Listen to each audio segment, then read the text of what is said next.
Good morning बच्चों, कैसे हैं? अच्छा ठीक है, कोई बात नहीं। आज हम आपको मैथ में बीएससी पार्ट 1 में जो फर्स्ट किताब है आपकी वो है ट्रिग्नोमेट्री। ट्रिग्नोमेट्री में आपको जो मैंने टॉपिक लिया है वो है आपका डी माइवर थ्योरम। क्या है टॉपिक? D माइवर theorem. ये जो आपकी थ्योरम है वो बहुत ही इम्पोर्टेंट, मोस्ट इम्पोर्टेंट समझिए इसको, मोस्ट इम्पोर्टेंट मैंने दे दिया नाम, क्योंकि कभी कभी ये इसका प्रूव करने को, डी माइवर थ्योरम क्या है इसको प्रूव कीजिए, या इसका कोई एक एग्जाम्पल दे दिया जाता है एग्जाम में। ठीक है, तो इसको कैसे क्या है इसको समझ लीजिए, खाली आप देखते जाइए, बाकी तो धीरे धीरे 1-2 बार करेंगे तो अपने आप में आ जाएगा। ठीक है, तो पहले क्या है, if n is any integer positive और नेगेटिव देन। इसमें इस थ्योरम में होता क्या है, जब n का मान पॉजिटिव या नेगेटिव, समझ रहे नहीं, इसमें n का मान पॉजिटिव होगा या नेगेटिव होगा, अलग अलग केसों में इसको दर्शाया है मैंने। तो पहले पॉजिटिव पे देखेंगे फिर नेगेटिव पे देखेंगे। तो इसका क्या है mean, cos theta plus I sine theta. क्या है? cos theta plus I sine theta की पावर क्या लगा दिया मैंने? n। क्या लगा दिया है? n।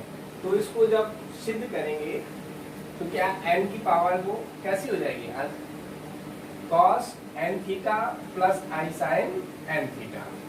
ये सिद्ध करना है आपको। डी माइवर थ्योरम में जब किसी की पावर हो जाती है तो उसको इस तरह से मॉडिफाई कर सकते हैं। ठीक है, तो and if n is a fraction positive और नेगेटिव, देन वही जब cos n theta plus I sine n theta is one of the values of cos theta plus I sine theta की पावर n।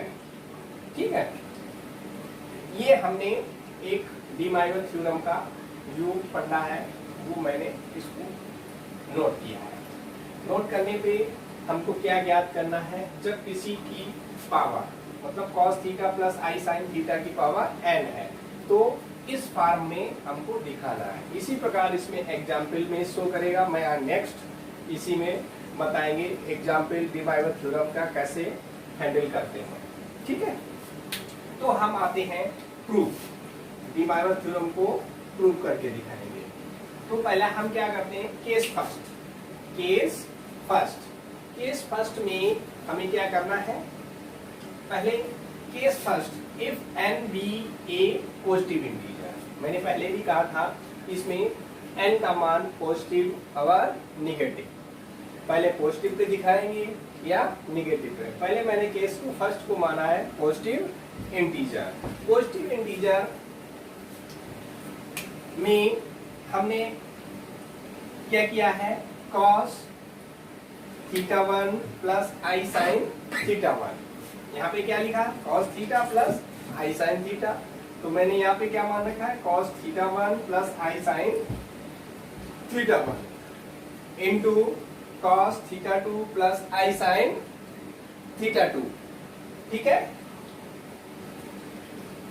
इन दोनों का हमने multiple किया है। ठीक है, दोनों का मैंने मल्टीपल किया है। तो जो बाहर का पोर्शन है cos theta 1 plus cos theta 2। ठीक है, हलाओ cos थीटा 1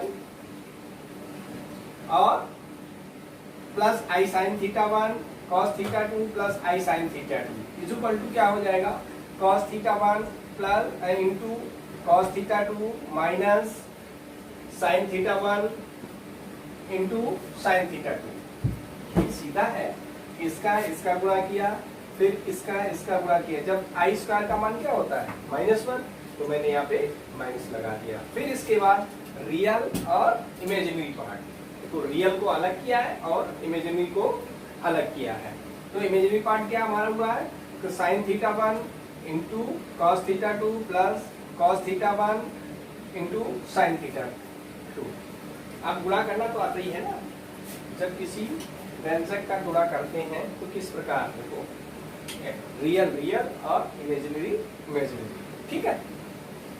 तो मैंने अब ये एक फार्मूला बनता है, कॉस किसका होता है a प्लस बी, और साइन a प्लस बी क्या होता है cos A cos B minus sign A sine B. इसी प्रकार sign A cos B plus cos A sine B. तो ये फार्मूला दो निकल गया। आपने पढ़ा होगा हाई स्कूल और इंटर में, ये फार्मूला आपको बताएंगे। वो मैंने डिवाइवर थ्योरम में केस फर्स्ट में पॉजिटिव इंटीजर में मैंने दिखाया है। तो यहाँ पे क्या बन गया आया, कॉस भाई थीटा 1 है और थीटा 2 है, तो कॉस थीटा 1 प्लस थीटा 2 ये हमारा रियल में हो गया, plus I sine theta 1 plus theta 2 ये हमारा इमेजिनरी पार्ट हो गया। आल्सो इसी प्रकार हम अभी मैंने थीटा 1 थीटा 2 को लिया था, अब इसके बाद हम ले रहे हैं इसमें थीटा 3 को, कॉस थीटा 3 और प्लस आई साइन थीटा 3, तीन व्यंजक बना के इसको गुणा करते हैं। वो कौन से, डिमाइवर थ्योरम में। कैसे करते हैं, आल्सो इसी प्रकार cos theta 1 plus I sine theta 1 मैंने कोई लिख दिया। फिर इसके बाद cos theta 2 plus I sine theta 2 दूसरे कोष्टक में लिख दिया दूसरा व्यंजक। और फिर इसके बाद cos theta 3 plus I sine theta 3 ये मैंने तीसरे कोष्टक में लिख दिया है। तो इन तीनों का हम आपस में क्या करेंगे, गुणा करेंगे। गुणा करने पे हमें पहले से ये प्राप्त हो गया था, मैंने इसको ये लिख दिया। फिर हमने इसको इसी को यहाँ पे ऐड कर दिया, cos theta 3 plus I sine theta 3। जैसे मैंने इसको नोट किया है वैसे ही मैंने इसका गुणा करके क्या निकला, ये a और ये b। जब इसका गुणा करेंगे पार्ट a पार्ट b तो क्या हो जाएगा, cos a प्लस b, चाहे इसको a दिखा सकते हैं और इसको b, फार्मूला बनेगा कि नहीं। तो उसी प्रकार मैंने इसको a प्लस बी और a sine a plus B तीनों को दिखा दिया। तो इसमें क्या निकल गया है, cos theta 1 plus cos theta 2 plus theta 3 plus I sine theta 1 theta 2 theta 3, ठीक है। ये हमारा निकल के आया।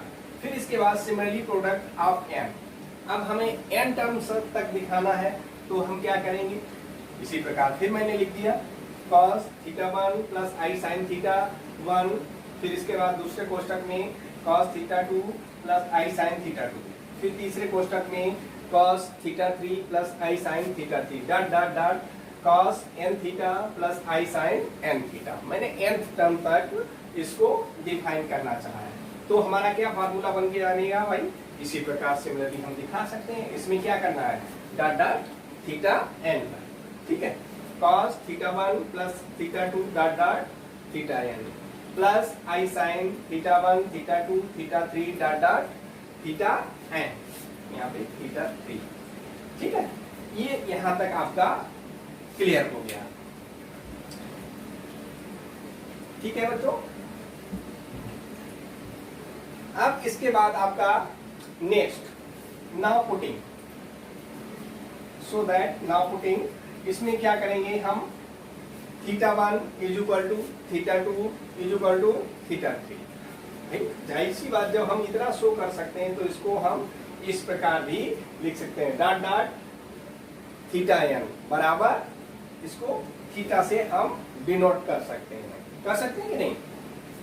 नहीं, एक बात ना क्लियर हो आप इसको देख सकते हैं, नहीं दिक्कत हो रही है तो आप पूछिए इसको जहाँ पे दिक्कत हो रही है, क्योंकि ये फार्मूला बेसिस है। फार्मूला बेसिस पे आपको पहले से ही इस चीज को गिवन होना चाहिए।